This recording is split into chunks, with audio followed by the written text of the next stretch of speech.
Vecāki bieži vien uzdod jautājumu, vai manam bērnam ir talants mūzikā? Kā es to varu zināt un saprast? Talants bērnam parādās jau ļoti agrā bērnībā, 4–5 gadu vecumā, kad bērns ļoti izrāda vēlmi klausīties mūziku, bet viņš to mūziku klausās ļoti koncentrēti, ļoti koncentrējas. Jūs viņu aizvedat uz kādu mūzikas koncertu, viņš ļoti pacietīgi, uzmanīgi un diezgan disciplinēti klausās ar milzīgu interesi. Viņš pat var sēdēt un tikai skatīties uz to, ko viņš redz un dzird uz skatuves, kas notiek.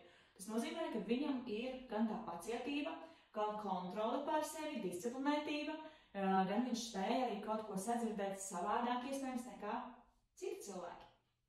Otru lietu, jūs varat mājās pārbaudīt, kāda viņam ir ritma izjūta. Piemēram, jūs kaut ko noklausījāt, un viņam jāvar perfekti tas atdarināt uzreiz.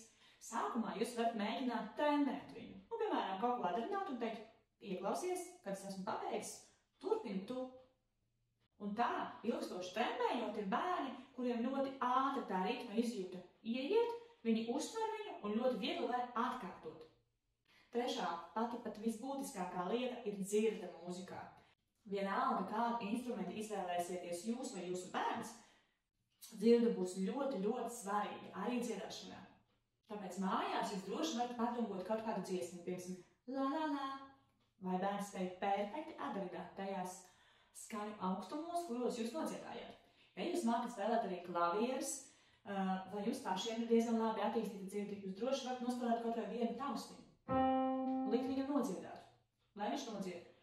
Vai kaut kādu lošu kombināciju, ja, vai skaņu kaut kādu rindu, ja. Un arī, protams, ļoti svarīgi dziedāt vai nu latviešu tautsdziesmu, vai kādu bērna saistošu dziesmu, kas ir tieši paredzēts bērnu dziesmas. Nevis mūsdienu modernās mūzikas dziesmas, kur visi bērni viņas zina un dzied un deju un lec līdzi.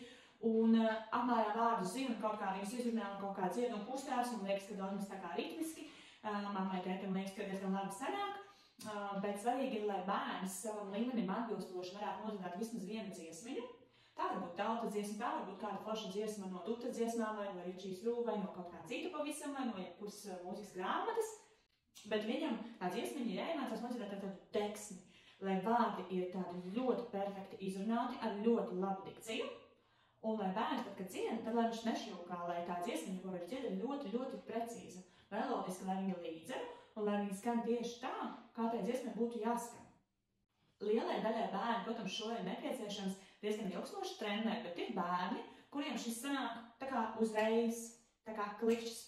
Tad tiem bērniem tiešām ir ļoti izteikts talants, bet svarīgi ir atcerēties, ka jebkuram talantam ir nepieciešams pievienot darbu, ja darba spējas. Tāpēc rādiniet savus bērnus pie koncentrēšanās noturības. Izdarīt kaut vai vienu mazu lietiņu, bet izdarīt viņu līdz galam. Piemēram, šodien mums ir uzdevums iemācīties dziesmiņai vārdus. Izrunājam tos vārdus ar skaidru dikciju, bet runājam tos vārdus tā, kā tai dziesmā ir paredzēts. Piemēram, māmiņa, mamiņa, tevi mīlu es. Ideāli, ja bērns var izrunāt un izplaukšķināt uz ritmu kociņiem vai ar plaukstiņām. Tas jau ir ļoti labi. Nākamā dienā viņš var šo dziesmu mēģināt nodziedāt un ritmizēt ar vārdiem un ar to melodiju, kas tai dziesmai iekļauj. Saulītē sildīties patīk tev un man. Vai viņš ritmizē ar plaukstiņām? Saulītē sildīties patīk tev un man. Esiet iesaistoši vecāki un darbojieties kopā ar saviem bērniem. Tā jūs pilnveidosiet un attīstīsiet savu bērnu prasmes un iemaņas.